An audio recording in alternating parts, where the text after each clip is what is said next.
Children, in today's class, I shall start with question number 10 of exercise 13.2. Okay. Now the question number 10 is, two persons could fit a new windows in a house in 3 days. Two persons, they will fit the windows in 3 days.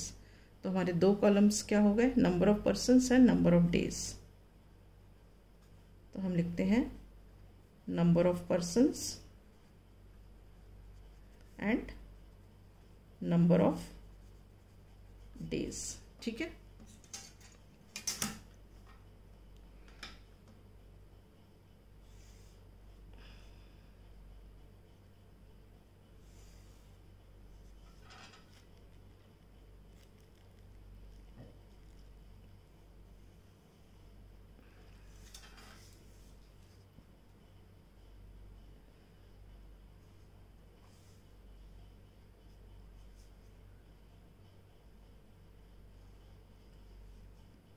अब देखो, number of persons is 2 and number of days is 3. One of the persons fell ill. अब एक बंदा बीमार हो गया तो कितने लोग रह गए काम करने वाले? पहले तो 2 थे, अब हमारे पास वो रह गया 1. Then how long would the job take now. अब कितने दिन में काम खत्म होगा? ठीक है. Next, how many persons would be needed? How many persons would be needed to fit the window in 1 day? अगर एक दिन में विंडो फिट करनी है तो कितने लोग लगेंगे? ठीक है, क्वेश्चन समझ आ गया?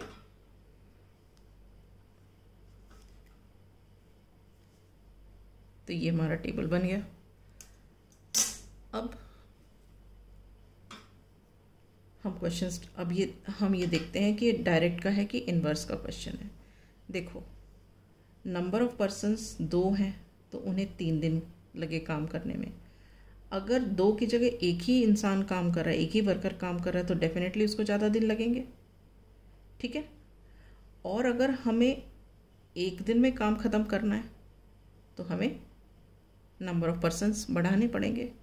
तो हम क्या देखते हैं, एक क्वांटिटी के डिक्रीज होने से दूसरी क्वांटिटी इंक्रीज हो रही है. अब दूसरी ये वाली क्वांटिटी के डिक्रीज होने से यहाँ की क्वांटिटी इंक्रीज हो रही है. तो इसका मतलब एक क्वांटिटी के इंक्रीज होने से दूसरी डिक्रीज हो रही है, या एक क्वांटिटी के डिक्रीज होने से दूसरी क्वांटिटी इंक्रीज हो रही है. तो इसका मतलब ये क्वेश्चन क्या है? इनवर्स प्रोपोर्शन का है. ठीक है. So we now start the question. Let the number of days be represented by x1 and x2. मान लो, चलो इसको हमने ले लिया x1 and x2 and x3. ठीक है. एंड नंबर ऑफ पर्सन्स को हमने ले लिया y1, y2, y3. Number of persons को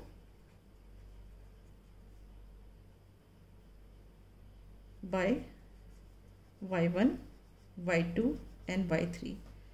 ठीक है. मैंने हर क्वेश्चन में ऊपर वाला x1, x2, x3 लिया, नीचे वाला y1, y2, y3 लिया. यहाँ पे मैंने नीचे वाला x1, x2, x3 ले लिया, ऊपर वाला y1, y2, y3 ले लिया. इससे कोई फ़र्क नहीं पड़ता, आप कुछ भी एज्यूम कर सकते हो. ठीक है. So since the two quantities vary inversely, we get x1 into y1 is equal to x2 into y2. x1 into y1 is equal to x2 into y2. ठीक है. x1 क्या है? 3, y1 2. so 3 into 2 is equal to x2 हमको निकालना है. ठीक है. x2 हमको निकालना है एंड y2 हमें दिया है 1. ठीक है. तो anything multiplied by 1 is the number itself. तो ये क्या हो गया? x2 is equal to 6. 3 2 ज़ा 6. राइट. x2 6 हो गया. इसका मतलब क्या हुआ? If one person is doing the work then he will complete it in 6 days। तो हम यहाँ पे लिखेंगे therefore if one person does the work he will complete it in 6 days। ठीक है, अब आ जाते हैं second part of the question. Second part में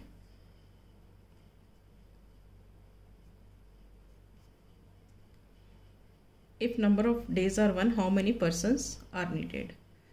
तो again we have x1 into y1 is equal to x3 into y3। again x1 into y1 is equal to x3 into y3। x1 into y1 मतलब 3 into 2, x3 मतलब 1 and y3 हमको निकालना है।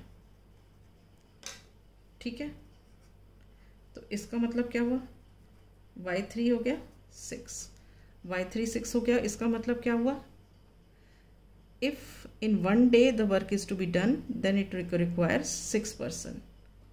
तो हम लिखेंगे इसके लिए to complete the work in 1 day 6 persons are needed। 6 persons are needed। Is this clear? Right. Now we will take up question number 1।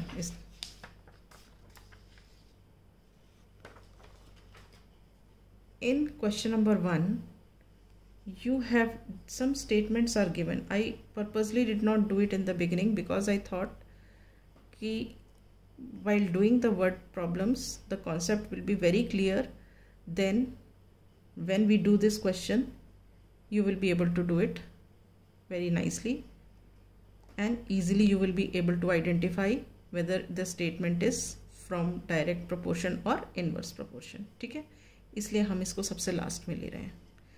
The question is which of the following are in inverse proportion। हमें बताना है कि ये statements लिखे हुए हैं 5 statements, इसमें से कौन सा स्टेटमेंट इनवर्स प्रोपोर्शन का है। ठीक है, अब देखो फर्स्ट वाला स्टेटमेंट लिखते हैं, the number of workers on job and time to complete the job. ये स्टेटमेंट है, number of workers and time taken to complete the job. अगर नंबर ऑफ वर्कर्स ज़्यादा होंगे तो काम जल्दी ख़त्म हो जाएगा, अगर नंबर ऑफ वर्कर्स कम होंगे तो टाइम ज़्यादा लगेगा। इसका मतलब this is a statement on inverse proportion. तो यहाँ पे हम लिखेंगे this statement represents inverse proportion.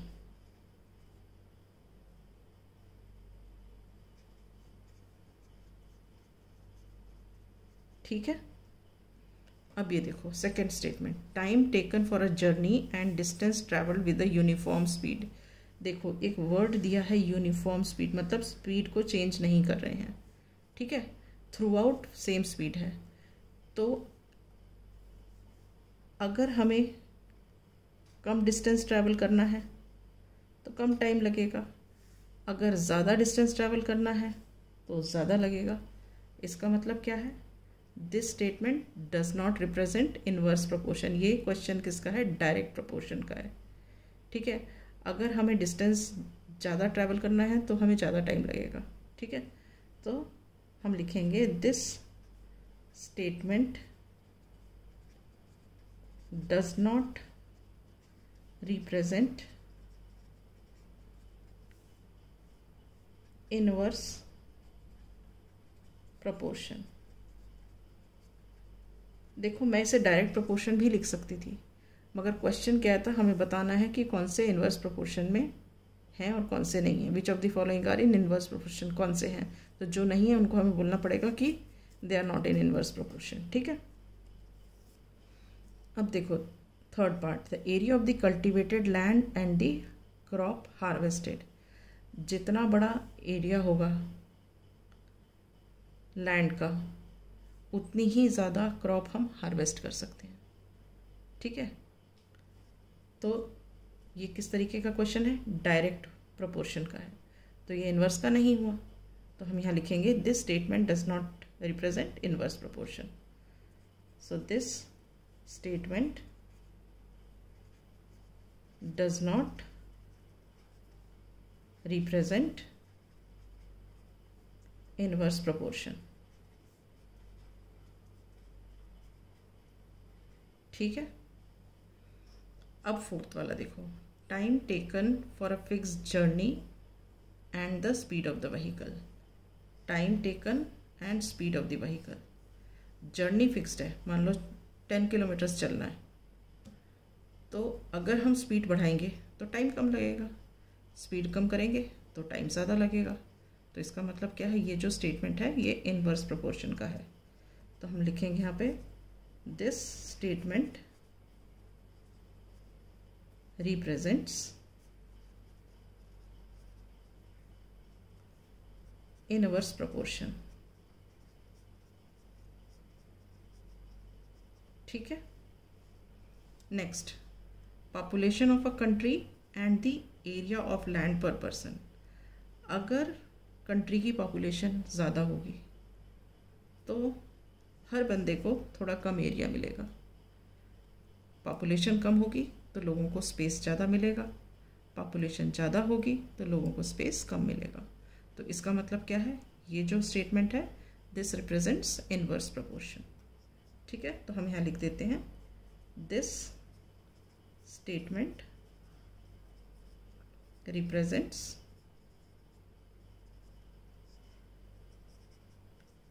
Inverse proportion.